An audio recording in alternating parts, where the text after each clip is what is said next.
श्रीने हे आता जास्तच ताणले. घर सोडून गेला तो गेला, कंपनी कशाला सोडायची? इंदुबाईंनी, अहो असं काय बोलताय तुम्ही? शरे म्हणजे मला म्हणायचे की घरी आपण कसं एकमेकींना आधार देऊन कशा बशा उभ्या राहू,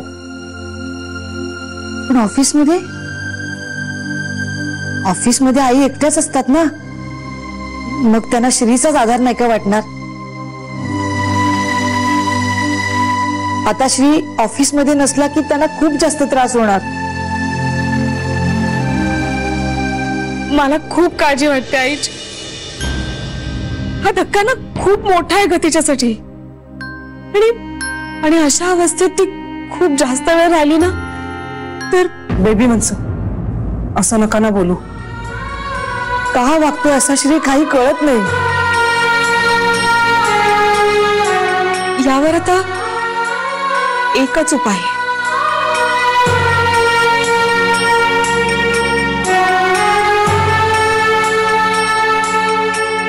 जान्हवी,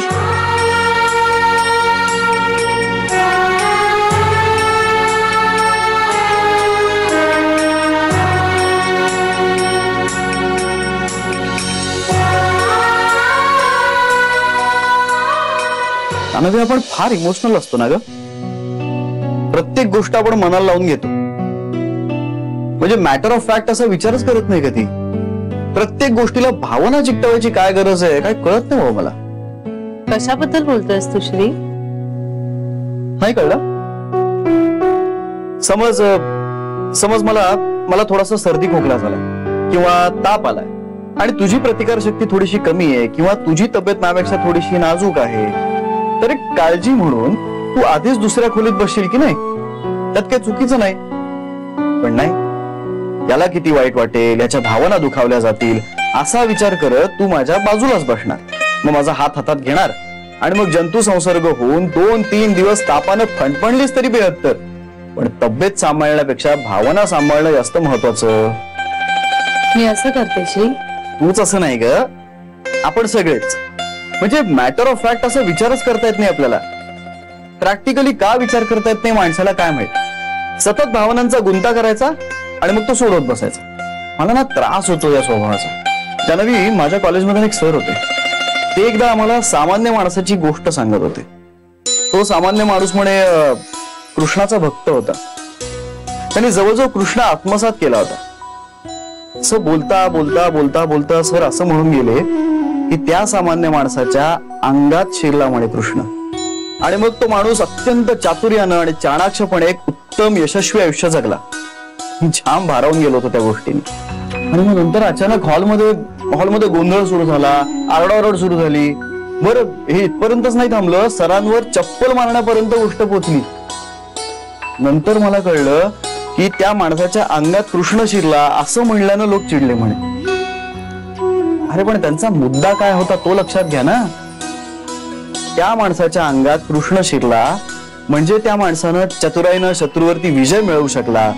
साधन सामग्री आणि मॅन पॉवर कमी असून सुद्धा बुद्धीच्या जीवावरती तो सगळं जिंकला. कृष्णाने तेच केलं ना. त्या माणसाचा हेतू काय आहे, तो करतोय काय, काही बघायचं नाही. आपण फक्त संतापायला सतत तयार असतो. श्री, तू आज पहिल्यांदा खूप अतर्क्य बोलतोयस. असं वाटतंय तुला? हो. तू झोप आता जरा वेळ. तोंड आणि डोळे दोन्ही बंद.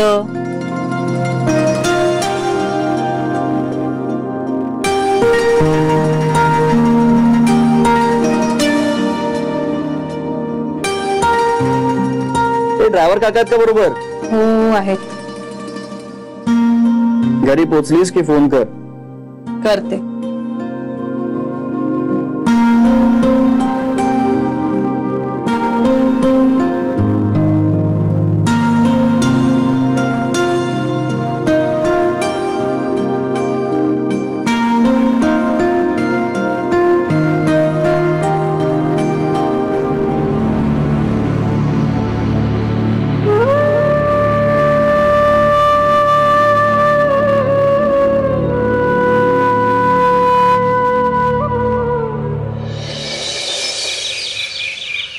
घ्या घ्या शस्त्रबुद्धी घ्या. अजून घ्या. अहो घ्या आता मिसळ संपली पण अजून वडे मागूया. घ्या हे संपवा ना. अहो तुमच्यासारख्या तरुण माणसाने कसं व्यवस्थित खायला हवं. हे आणखी 2 वडा दे. नाही अहो घ्या हो घ्या घ्या घ्या घ्या. नको तुम्ही खा ना. अहो तुमच्याकडे पाहिल्यावर माझं पोट भरलं. काय सहस्त्रबुद्धे तुमच्याकडे पाहिलं ना की मला माझ्या तरुणपणाची आठवण होते. असाच तुमच्यासारखाच होतो मी. मेहनती डोळ्यात तर हा असाच आत्मविश्वास होता. पण लवकर लग्न झालं ना. श्रीसाहेब भेटले होते परवा बस स्टॉपवर. हो हो एकटेच होते. खूप गप्पा मारल्या आम्ही. सांगत होते असं झालं तसं झालं हे केलं ते केलं सगळं सांगितलं. ते वेगळे राहतात ते पण सांगितलं. मग म्हणाले या घरी निवांत गप्पा मारू. इथेच राहतात ना या सोसायटीमध्ये. काय नाव होतं ते विसरायला झालं हल्ली. वृंदावन सोसायटी. वृंदावन सोसायटी. वृंदावन म्हणाले होते ते. वृंदावन नेमकं कुठे. डाव्या हाताला 3ऱ्या गल्लीत. डाव्या हाताला बरोबर बरोबर सांगितलं होतं तिकडे. डाव्या हाताला 3ऱ्या गल्लीत.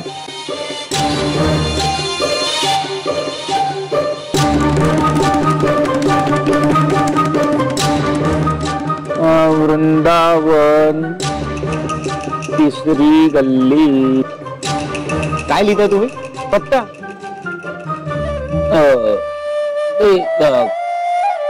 काय आहे. दोनदा म्हणाले होते ते मला या घरी या गप्पा मारू. हो पण आता जर परत म्हणाले तर त्यांना पत्ता कसा विचारणार. बरं दिसत नाही ना ते. श्री साहेब अतिशय साधा माणूस मोठा माणूस. नेमकं ते 3ऱ्या गल्लीत कुठे. C wing 103. बरोबर सी विंग 103 म्हणाले होते मला ते. C wing 103. साहेब एवढा मोठा माणूस एवढ्या छोट्या फ्लॅट मध्ये. नाही मला माहिती आहे पण हे नेमकं कसं झालं काय घडलं. जाऊ दे ना ते त्याविषयी नंतर कधीतरी बोलू. बरं मला सांगा तुम्ही म्हणजे तुम्ही मला म्हणत होतात ना तुम्ही फायनान्स करणार. म्हणजे कोण नक्की करणार आहे फायनान्स. मी तुम्ही हो. आता माझ्या एवढा तुमच्यावर कोण विश्वास ठेवणार. तुम्ही माझ्यावर तेवढाच विश्वास ठेवा म्हणजे झालं. आणि काय सहस्त्रबुद्धे की आता तुम्हाला बिझनेस साठी एक जागा शोधावी लागणार.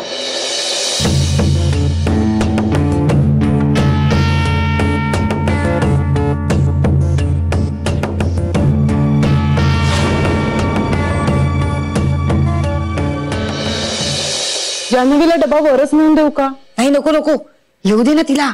म्हणजे आपल्याला तिच्याशी बोलता येईल.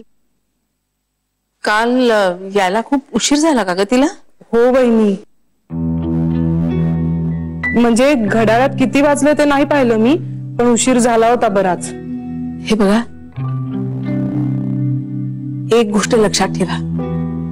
आता ती खाली आली ना की एकदम प्रश्नांचा भडीमार नका करू तिच्यावर. शांतपणे बोला. आम्ही कोणी काही नाही विचारणार. तूच विचारशील. हा तूच विचारशील. तुम्हीच विचारा. Good morning.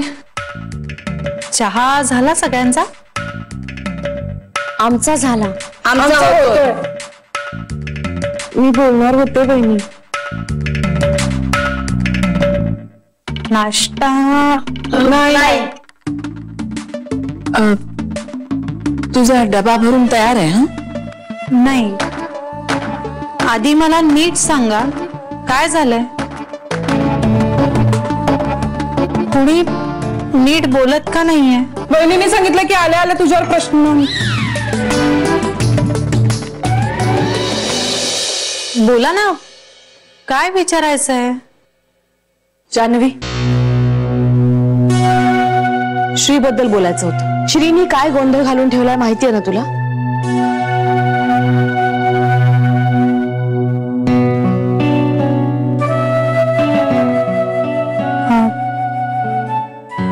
मला माहितीये. असं का वागतोय तो? त्याच्यामुळे आई किती अस्वस्थ झाली माहितीये. काल रडतही होती. मला आश्चर्य वाटतंय ते श्रीच्या बेजबाबदारपणाचं. त्याला माहितीये की आपल्या अशा वागण्याने आईचे किती दुखावे, तरी त्याने याचा विचारच केला नाही. आम्ही ठरवलंय, आम्ही सगळ्यांनी मिळून त्याच्याशी बोलायचं. हा, आतापर्यंत खूप समजूतदारपणाने वागलो आम्ही, पण आता त्याला सुनावायची वेळ आली आहे. नको बहिणी, आपण श्रीचं पण थोडं ऐकून घेऊया. अजून काय ऐकून घ्यायचं त्याचं? तो त्याला वाटतं तसं वागतोय ना. आणि आपण इथे आशेवर आहोत की तो आज येईल, उद्या येईल. ते काही नाही. आता निदान आईसाठी तरी या गोष्टीचा सोक्षमोक्ष लवकरात लवकर लावणं गरजेचं आहे. तुम्ही सगळ्या जणी प्लीज माझं ऐकून घेता.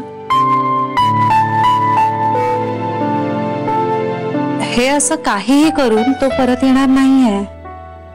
येणार नाहीये म्हणजे? त्याला परत यायलाच लागेल.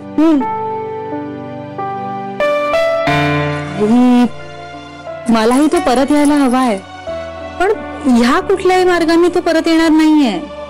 म्हणजे घराबाहेर राहून तोही सुखी नाहीये. हे सगळं करताना त्यालाही दुःख होतंय.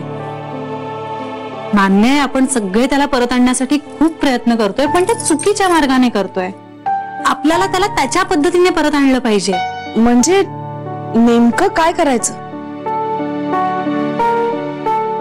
प्रॅक्टिकल राहायचं.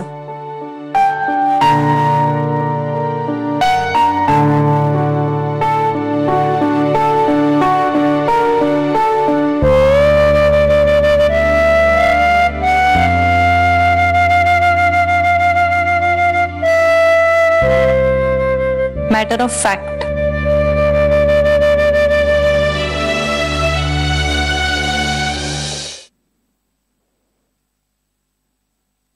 चहा. थँक्यू. तुझा झाला? हो झाला. काल रात्री खूप उशिरा आलीस का घरी? हो,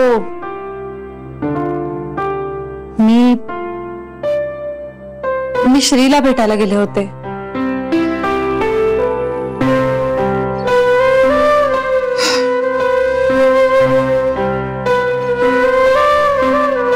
तुझा प्रामाणिकपणा आवडला मला. तुमच्याकडूनच शिकले आईजी. माझ्याकडून फार गोष्टी शिकू नकोस. मी काही फार चांगले कुटुंब प्रमुख नाहीये. असं का म्हणताय आईजी?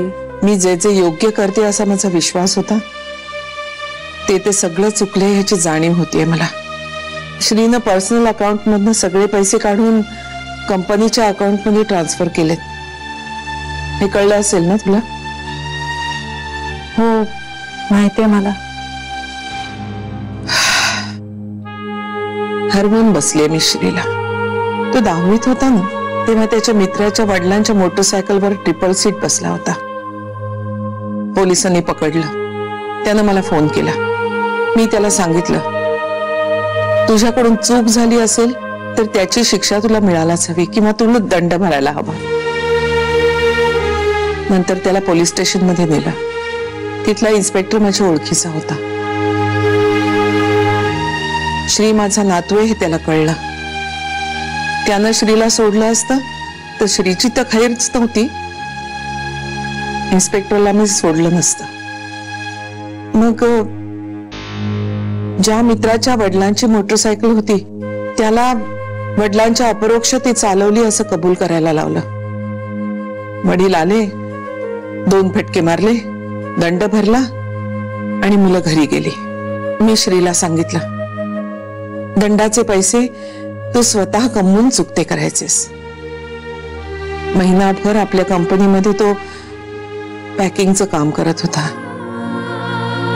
मला वाटलं मी एक जबाबदार माणूस घडवते, पण माझ्या नातवाला मुक्ती आहे हे कळलं नाही मला त्यावेळेस. तो माझ्यापासून का दुरावला ह्याचा धक्का मला आत्ता बसला, पण तो त्याच वेळी माझ्यापासून दूर जायला लागला असेल. माझ्या शिस्तीचा, माझ्या तत्वनिष्ठेचा अतिरेक केला मी बहुतेक. आय्याजी नाही, तुम्ही कुठेच चुकले नाही आहात. इनफॅक्ट आज श्री जो काही आहे तो तुमच्यामुळे आहे. माझ्यामुळे आहे की नाही हे माहित नाही, पण माझ्या बरोबर नाहीये हे नक्की. तुमच्या बरोबरही लवकरच असेल. मला परत आशे निराशेचा खेळ खेळायचा नाहीये जान्हवी. श्री परत येणार नाहीये, अगदी बोलावलं तरी परत येणार नाही. म्हणूनच आपण बोलवायचंच नाही. म्हणजे आय्याजी, म्हणजे आपण फक्त अशी परिस्थिती निर्माण करायची की ज्यामुळे त्याला स्वतःहून स्वखुशीने परत यावंसं वाटेल. मला कळत नाहीये तू काय म्हणतेस. पण मला आता कळलंय. कृष्ण नीती.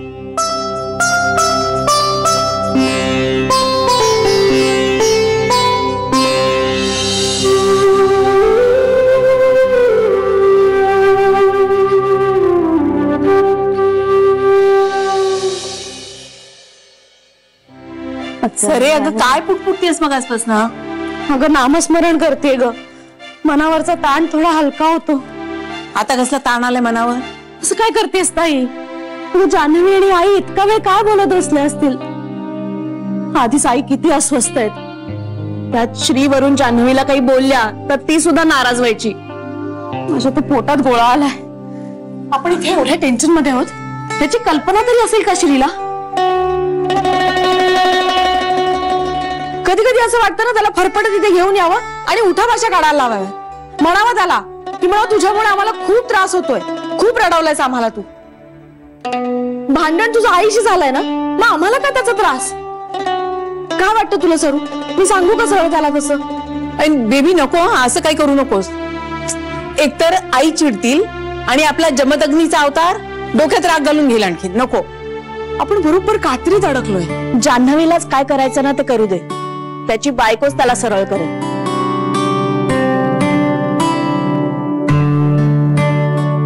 हे पण बराच वेळ झाला नाही. काय बोलत असतील एवढा वेळ? वहिनी मी तुला सांगते, जर श्रीमुळे आईला काही झालं ना तर मी कधीच माफ करणार नाही त्याला. बेबी असं नको ना बोलूस, मला घाबरल्यासारखं होतं. श्री गेला आणि या घरातला आनंदच गेला. पण तरी ना तो मुद्दाम करत असेल असं नाही वाटत मला. माझा ना गोंधळ उडालाय. ही जान्हवी सुद्धा आली नाही बघ ना अजून आईच्या खोलीतून. मी ना बघून येते हे दोघ जणी काय करतायत. आलीच मी. अगं पण ही जाऊन काय करते?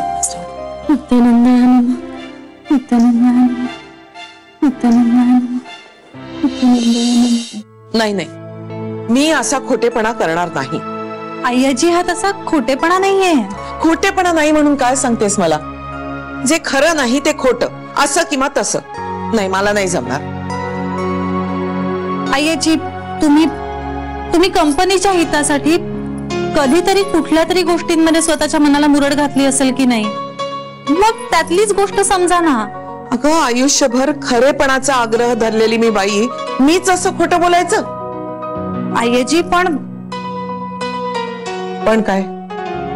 काही नाही. मी आता बोल. नको, तुम्हाला नाही आवडणार. तरी मला ऐकायचंय. आय्याजी लहान तोंडी मोठा घास नाही घ्यायचा आहे मला. जान्हवी बोल, माझी शपथ आहे तुला. आय्याजी, जगात प्रेमापेक्षा दुसरं काही मोठं नसतं ना. म्हणजे हे तुम्हाला पटतंय ना? हो. प्रेम, जिव्हाळा, माया यातलं काही नसेल तर सगळं व्यर्थ आहे, हे पटतंय ना? हो. मग प्रेमात आणि युद्धात असं चालतं थोडस. नाही नाही, मला नाही जमणार. ठीक आहे आईची, तुमच्या इच्छेविरुद्ध मी तुम्हाला काहीच करण्याचा आग्रह नाही करणार.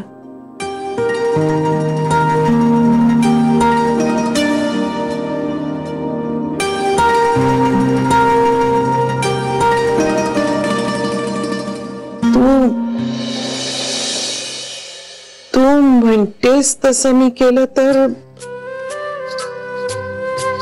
श्री कदाचित कंपनी सोडून जाणार नाही.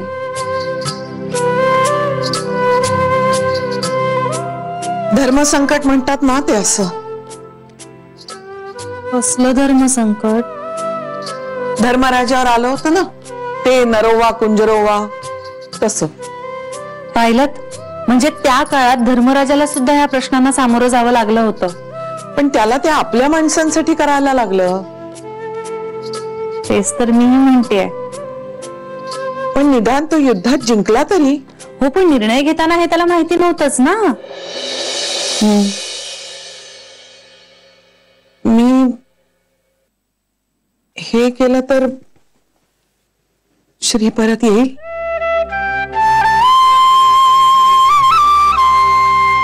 आईजी, मला तुम्हाला कुठल्याही भ्रमात ठेवायचं नाहीये. मला नाही वाटत एवढ्यात श्री घरी परत येईल. हो, पण पुढचा काही काळ तो ऑफिसमध्ये नक्की राहील. आणि सध्या तेही पुरेसं आहे ना.